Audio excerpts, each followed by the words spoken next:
왜냐하면 헌법재판소 재판관 중에 3분을 대법원장이 추천하게 돼 있어요.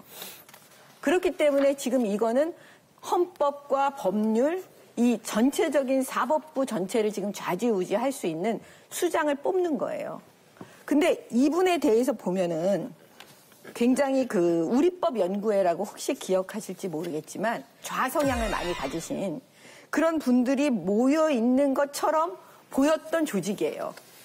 그래서 문제가 많으니까 2010년도 정도에는 그게 이제 끊겼죠. 더 이상 이 우리법 연구회라는 이름으로 아마 활동을 안 하신 걸로 알고 있어요. 그래서 이제 문제가 됐던 거죠, 지금. 그래서 제가 볼 때는 이번 대법원장 후보자는 적절하지 않습니다. 왜냐하면 너무나 편향되어 있어요. 후보자가 우리법 연구회와 국제인권법 연구회 활동을 하셨는데 이러한 활동이 정치적 편향성이 있다는 지적에 대해서 어떻게 생각하십니까? 정치적인 편향을 가진 단체는 아니라고 생각합니다.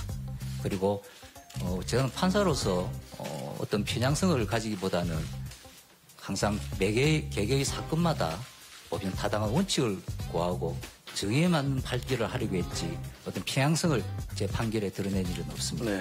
예를 들어 지금 야권에서 비판하고 있는 코드 인사다, 좌편향 인사다. 이건 맞죠. 왜 좌편향 인사인가? 좌편향이 나쁘다는 얘기가 아니고 3,200명 정도의 판사들을 인륜적 스펙트럼으로 쫙 펼쳐보면 아마 김명수 후보자가 제일 왼쪽에 있는 분일 겁니다.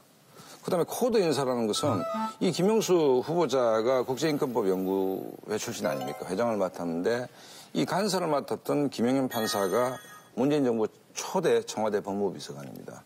그다음에 이 비서관의 전화를 받아서 조국 수석하고 통화를 했다라고 본인이 얘기를 했잖아요.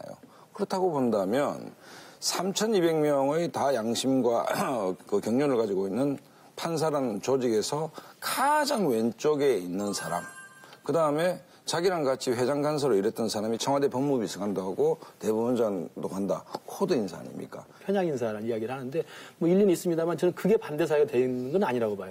저는 오히려 제가 생각하는 반대 사유가 하나 있습니다.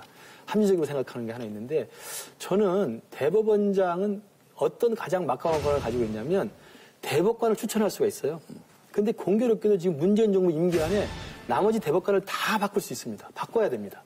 이미 지난달에 2명을 바꿨고요. 문재인 대통령이 이미 2명을 지명을 했고 나머지 10명을 이 김명수 대법원장이 되면 김명수 대법원장이 추천한 사람으로 다 바꾸게 돼 있습니다. 그러니까 대법원 13명의 대법원 권력을 문재인 정부는 이 김명수 후보자 추천 사람에서 다 일색으로 바꿀 수 있습니다. 이게 굉장한 권력입니다. 임기가 보장되거든요. 이게 아주 공교로운 게 뭐냐면 본래는 탄핵이 없었으면 박근혜 정부 때 대법원장이 바뀌는 거예요. 그것하고 천양지차의 결과가 나오는 거죠. 저는 이거 굉장히 문제가 있을 수 있다.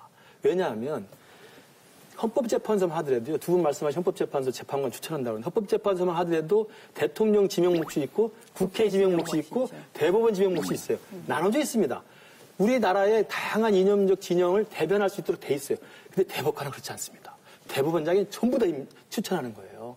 그러니까 김명수 후보자가 갖고 있는 만약에 이념적 편향 또 그분이 갖고 있는 어떤 자기 어떤 네트워크 이것만에 갇힌 나머지 10명에 대한 대법관을 임명해버리면요. 이건 굉장한 사법부의 독립에 문제가 있다. 저는 그래서 코드 인사 무슨 편향 인사라기보단 사법부가 과연 독립할 수 있느냐에 대한 질문을 먼저 해야 된다. 과연 문재인 대통령으로부터 그리고 문재인 정부 5년 임기 내에 과연 진짜로 우리 김명수 대법원장이 되면 사법부가 행정부로부터 자기의 권력을 독립시켜서 자율권을 유지할 수 있는가가 제일 문제가 된다고 생각합니다. 정확하게 말씀하셨어요. 맞아요.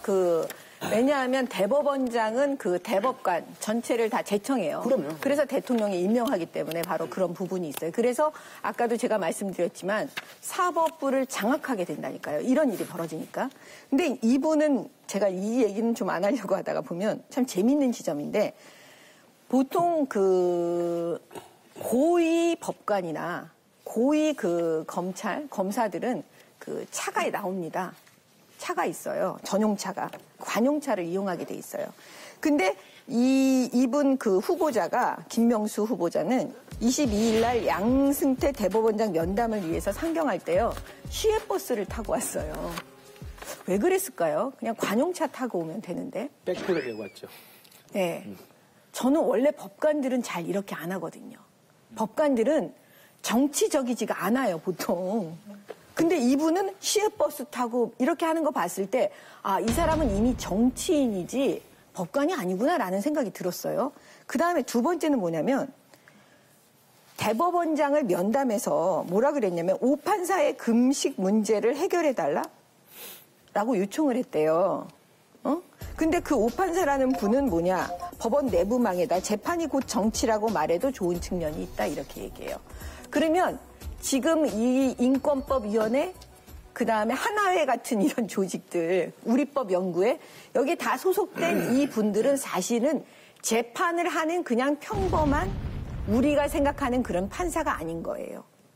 이 법원 안에서 정치를 목적으로 하는 사람일 수도 있겠다라는 생각을 지금 증거로 보여주고 있는 사례예요. 제가 하나만 더 말씀을 드리면 아까 그 관용차 거부하고 대중교통 이용하고 백팩 메고 왔던 거게 사실은 화제가 됐었고 청문회에도 이제 질문했지 않습니까? 질문에 대한 답이 아주 걸작이었죠. 혼날까 봐 그랬다. 지명 발표를 듣고 대법원장님과 예방 시간을 정한 다음에 가는 것에 관해서 이야기를 할 때 이게 과연 저에게 차가 주어지기는 춘천지방법원장의 직무를 수행하라고 줬는데 이게 춘천지방법원장으로서의 일인지 아니면 저 개인의 일인지 의문이 들었습니다.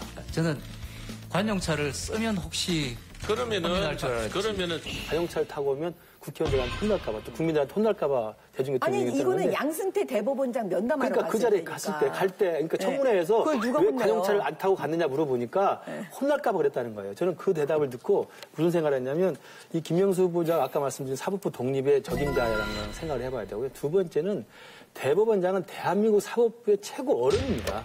최고 어른이기 때문에 경륜과 경험과 기술을 중요시하는 이 법조 문화 중에서는 최고의 정점에 있는 분이에요. 근데 지금 기수 파기한다고 지금 양승태 대법원장보다 10수년 밑에 기수를 파격 발탁한 거거든요.